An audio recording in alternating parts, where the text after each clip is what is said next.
Hola, bienvenidos. Este es TVC Noticias Ambientales y este es el libro que vamos a presentarles el día de hoy. Enrique Galindo, su autor, está aquí con nosotros en la casa y nos va a convencer de que la ciencia es muy interesante, es atractiva, entretenida y que podemos probar o seguir todo un proyecto de investigación. Así que comuníquense con nosotros a través de las redes sociales en Facebook y en Twitter. Comenzamos. Impacto Tierra. Existe un sitio en la web donde pueden experimentar el daño que un asteroide causaría si golpeara la Tierra. Cero emisiones. Hong Kong presenta el primer lote de taxis totalmente eléctricos que darán servicio en su ciudad. Cuidan su entorno. Científicos confirman la existencia de una comunicación entre las plantas.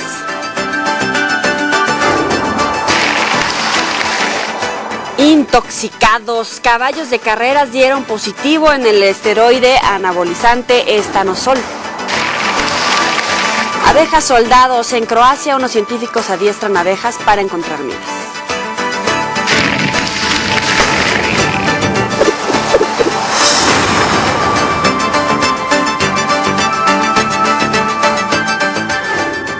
Ahora sí, agárrense porque está con nosotros el doctor Enrique Galindo, es investigador del Instituto de Biotecnología de la UNAM y vamos a platicar sobre la investigación científica en las ciencias naturales. Muchas gracias por estar aquí, bienvenido. Muchas gracias por la invitación. No tiene que ser todo súper aburrido, hay incluso algunos descubrimientos que fueron por casualidad. De repente sucedió, como ¿cuál nos podría mencionar? Bueno, debo decir, la ciencia creo que lo único que no tiene es ser aburrida. Creo que es el estereotipo que se ha tenido, pero la ciencia fundamentalmente es divertida. Mi trabajo es divertido porque todos los días es diferente. A diferencia de otras profesiones en que hay acciones repetitivas, mi trabajo es diferente todos los días. Y creo que uno de los placeres más grandes que tiene el ser humano es el descubrimiento. Cuando uno descubre algo que no existía antes, es verdaderamente reconfortante. Y ese privilegio y esa emoción la pueden tener todo mundo, no solamente los investigadores profesionales como yo, que me dedico profesionalmente a la investigación. Y como decías, si bien la investigación lleva un proceso formal, muchas veces descubrimos cosas por accidente, ¿no? Un ejemplo que yo doy en mi libro, por cierto, es una medicina que se usa actualmente, que es la única medicina aprobada por las autoridades sanitarias para tratar ciertos casos de calvicie, o sea, que pueda salir el pelo.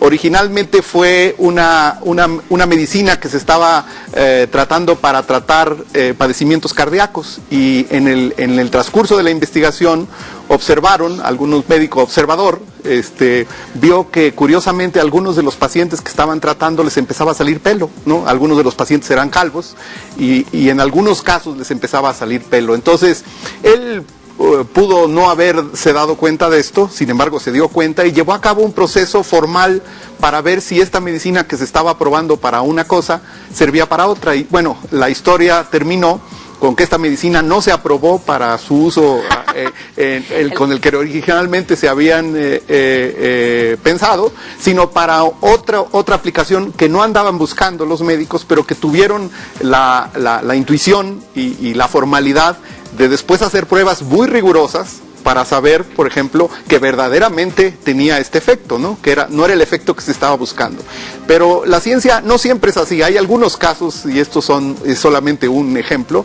En general, uno siempre anda buscando algo, ¿no? Y cuando descubre algo, generalmente es porque lo andaba buscando. Y bueno, si no, también un granito de curiosidad. Supongo que todos podemos ser investigadores, pero primero, ¿cómo es investigar? ¿Qué hay que hacer para investigar? Bueno, yo creo que para investigar principalmente se tiene que tener curiosidad. Curiosidad por desarrollar algo, por descubrir algo, ¿no? Entonces, un investigador, como yo en el Instituto de Biotecnología, tratamos temas que tienen que ver con la biotecnología. Esa es nuestra razón de estudio. Pero la investigación se puede hacer a cualquier nivel. Y de hecho, parte de lo que yo insisto y trato de transmitir en mi libro es que el proceso de investigación nace de la curiosidad y puede ser aplicado a cualquier nivel, desde un estudiante de secundaria hasta un estudiante de posgrado. Puede aplicar las metodologías de la ciencia, y por eso mi libro se llama El quehacer de la ciencia experimental, porque de alguna manera trato de relatar cómo es el trabajo de investigación, cómo se debe de encauzar un trabajo de investigación. Empieza con una pregunta: Y después lo que hay que hacer es formular esa pregunta de la forma más ordenada posible para hacerle preguntas a la naturaleza. Y los que hacemos ciencia experimental, estas preguntas se las hacemos con experimentos, ¿no? Diseñamos un experimento para hacerle una pregunta a la naturaleza, ¿no? Entonces decimos, bueno, a ver, si vamos a probar un fertilizante, por ejemplo, para un cultivo en particular, ¿no? Y es uno de los ejemplos que doy en mi libro. ¿Cuál sería el mejor fertilizante? Bueno, pruebo 3 fertilizantes, en uno no lo pongo un fertilizante y mido cuánto produce, por ejemplo, si mi cultivo fuera el frijol, cuánto se produce de frijol con el fertilizante A, cuánto con el B, cuánto con el C y cuánto sin fertilizante. Y después saco conclusiones y analizo los datos. Entonces puedo decir, con datos, el mejor fertilizante para este cultivo es el A. Muy bien, tenemos que hacer otra pequeña. A través de todos estos experimentos podemos llegar a muchos resultados. Sin embargo, de repente puede ser difícil para un estudiante o para cualquier persona decidir qué investigar. O a lo mejor, ¿a qué nos vamos a dedicar si para cuando yo crezca, todo lo que yo quiero investigar ya está descubierto? Sí. Qué bueno que haces esa pregunta porque la introducción de uno de los capítulos, justamente el que dedico a la investigación en el nivel preuniversitario, o sea, quiere decir en secundaria y preparatoria, cito a Francis Crick, que fue el co-descubridor de la doble hélice por Watson y Crick, ¿no? Que declaró a los 14 años, cuando él tenía 14 años, dice, estaba muy preocupado porque decía, cuando yo crezca, ya se habrá descubierto todo. Y nada menos que descubrió la doble hélice de la cadena de DNA, que es el código de la vida, ¿no? Entonces, nadie se debe de preocupar por la escasez de temas de investigación. Creo que a veces el problema que tenemos los investigadores es hay tantas preguntas que contestar y tan poco tiempo y tan pocos recursos para hacerlas. Entonces uno tiene que centrarlo, pero yo creo que es un tema sobre todo a los estudiantes que inician un trabajo de investigación, por pequeño que sea. Es uno de los problemas centrales, ¿no? ¿Qué investigo? Un estudiante, la primera vez que quiere hacer un proyecto de investigación, es una de las preguntas más difíciles. Yo trato de contestar en mi libro con algunos tips, ¿no? Con algunas sugerencias en el sentido de cómo generar proyectos de investigación. Lo que les recomiendo principalmente es que busquen a alguien que ya haga investigación y que generen temas de su interés cotidiano. Por ejemplo, yo doy clases en una preparatoria en Cuernavaca y actualmente mis estudiantes generaron temas de investigación. Por ejemplo, te doy un ejemplo, en Cuernavaca hay muchos taxis y microbuses y la pregunta era, ¿estos taxis y microbuses son una solución o son un problema? Porque hay un exceso de taxis y microbuses. Entonces ellos hicieron un proyecto de investigación y se fueron a 3 calles de Cuernavaca, a 3 cruceros, a medir cuántos taxis y cuántos microbuses había y ver cuántos de ellos iban vacíos. Hicieron una medición y llegaron a la conclusión de que había una sobreoferta de taxis y microbuses. Entonces, que lejos de ayudar a resolver un problema, esta sobreoferta de transporte público paradójicamente creaba más contaminación. Y bueno, hablando de contaminación, ¿de acuerdo? Y ahora sí, Enrique Galindo, ¿cuál es la importancia de la ciencia y la tecnología y por qué reunir en este libro todo su conocimiento para investigar? Bueno, yo creo que la ciencia y la tecnología está en todo el quehacer humano. Realmente es muy difícil hoy en día decir en dónde no hay ciencia y tecnología. Y no solamente para los profesionales de la investigación o los científicos, sino para el ciudadano común. El ciudadano común cada vez más tiene que tomar decisiones informadas, desde qué celular compra, qué ruta va a usar para ir a su trabajo o a la escuela, si usa un coche de gasolina o de diésel. Todas esas decisiones son decisiones informadas en base a ciencia. Quizás no nos damos cuenta de qué tan permeada está nuestra vida cotidiana de la ciencia, pero todos los ciudadanos tomamos decisiones basadas en ciencia, aunque no parezcan como tal, todos los días, casi en todo momento. Entonces, ¿por qué es importante? Es importante que la población, el ciudadano, esté informado y sepa cómo se genera el conocimiento, qué es de lo que se trata la ciencia. Vivimos en la edad del conocimiento, en la era del conocimiento, hay una explosión de conocimiento en nuestra sociedad y de lo que se trata este libro fundamentalmente es cómo generar ese conocimiento. Por ejemplo, hay gente que piensa que no tiene nada que investigar porque todo está en internet, ¿no? Yo lo busco en internet y digo, hago una investigación en internet. Realmente hay que decirlo propiamente, en Internet no se puede investigar, se puede indagar. Cuando uno investiga, genera conocimiento, no simplemente recupera el que ya está en Internet. Además que uno de los problemas que tiene Internet es que el control de calidad de la información que está ahí no la sabemos. Claro. Mientras que esa es una de las características de la ciencia. La ciencia es muy rigurosa en que las cosas que genera como conocimiento tienen que estar fehacientemente probadas y muy bien documentadas. Si no pasa lo que les voy a platicar. Si le damos una ojeada al libro, además de que vienen muchos ejemplos con gráficas, habla acerca, por ejemplo, de Galileo, de las variaciones del método, la originalidad y la revisión de la literatura, el plan. O sea, no es tan sencillo este proceso de investigar y hay muchos tips. ¿Usted por qué decidió escribir este libro? Bueno, yo soy investigador de la UNAM desde hace 30 años y cuando inicié la escritura de este libro hace aproximadamente 6 años, me di cuenta que era necesario porque me invitaron a dar una clase en una preparatoria. Entonces, a pesar de que yo había sido investigador por 25 años, realmente nunca había dado una clase sobre lo que yo trabajo, sobre cómo investigo. Yo lo hacía cotidianamente, pero no reflexionaba sobre eso. ¿No lo tenía sistematizado? Bueno, digamos, lo teníamos sistematizado, pero en el trabajo cotidiano había que repetir toda la información con los estudiantes cada vez, ¿no? Cada estudiante es un caso nuevo, el que tiene que aprender, ¿no?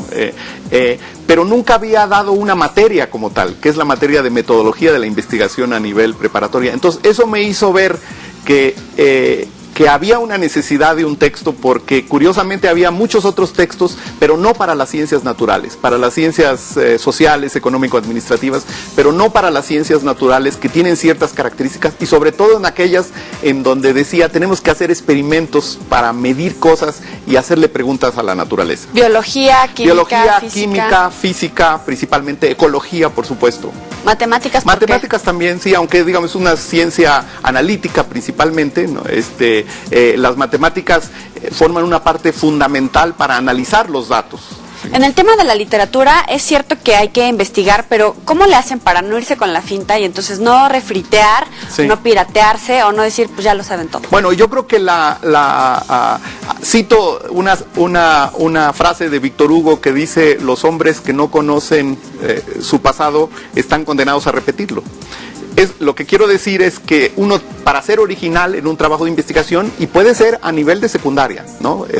Los trabajos, insisto, creo que pueden y deben ser originales, pero la única forma de saber si algo que yo estoy haciendo es original, pues es saber si alguien no lo hizo antes, ¿no? Entonces, por eso es que una de las partes muy importantes del trabajo en ciencia es documentar tanto como sea posible los antecedentes de su trabajo, quiere decir, qué cosas se han hecho sobre el tema que estoy investigando para poder decir claramente que es original o que no es original, ¿no? Hay mucha gente que por no hacer una revisión exhaustiva de los antecedentes previos, justamente comete el error de hacer algo que ya había sido hecho por alguien más hace algún tiempo y entonces puede parecer un refrito. Muy bien, y bueno, vámonos a otras cosas. Y bueno, ya estamos entrando a la recta final de este programa, gracias a Patti Vallejo que nos acompañó el día de hoy para echarnos porras, porque es importante que los estudiantes hagan tesis. Y yo creo que las tesis, a pesar de que cada vez las universidades las requieren menos como uno de los requisitos para graduarse, es una de las partes más formativas en un estudiante, porque es, desde mi punto de vista, la primera vez que un estudiante enfrenta un problema, trata de resolverlo y desarrolla un trabajo de investigación, en este caso experimental muchas veces, y puede llegar a conclusiones. Difícilmente eso se puede lograr con otras formas para graduarse que existen hoy en día, las monografías, los cursos y demás. Creo que de hecho nosotros tenemos en el Instituto de Biotecnología muchos estudiantes que están haciendo su tesis de licenciatura, ¿no? Cada vez menos desafortunadamente, pero yo creo que aunque es el camino quizás no el más corto, es el más productivo para los estudiantes porque los entrena muy claramente a resolver problemas que después va a ser lo que van a necesitar en su vida laboral. Mucho se habla acerca de la falta de presupuesto y la falta de motivación para la ciencia, pero ¿qué hace falta para incentivar la investigación y este campo de estudio en los estudiantes? Que se haga más investigación en el país. Yo creo que los estudiantes tienen que desmitificar el proceso de la investigación científica y se tienen que arriesgar. y verán, les garantizo que va a ser tremendamente divertido. Mis estudiantes empiezan muy, digamos, dudosos, pero terminan muy contentos y muy divertidos con el trabajo que hicieron. Fundamentalmente, el trabajo de investigación es un trabajo que se disfruta mucho. ¿Es redituable? ¿Se puede vivir? Sí, sí, claro. Yo soy un investigador profesional y vivo perfectamente con el salario que tengo en la universidad. O sea, esto creo que es importante. Los salarios de los investigadores en México, obviamente los de los niveles más altos, son muy aceptables incluso a nivel internacional. Bueno, y también hacer un llamado a las instituciones a que le demos difusión a todas las investigaciones que desarrollan en cada uno de sus campos. Alguna vez uno de nuestros invitados nos decía, si algún investigador en Estados Unidos o Europa da a conocer una noticia, sale en todo el mundo. Sin embargo, los resultados de las investigaciones de mexicanos difícilmente acaparan las portadas de los libros o de los periódicos. Muchas gracias por estar aquí con nosotros, doctor Enrique Galindo, y el quehacer de la ciencia experimental. Gracias por estar aquí. Muchas gracias por la invitación. Y gracias también a ustedes. Vámonos a la última nota del día y volvemos. Se nos acabó el tiempo, pero ya saben que a las 4 de la tarde ambientales, a las 6 Galería VIP y a las 9 Territorio. Nos vemos mañana. Bye.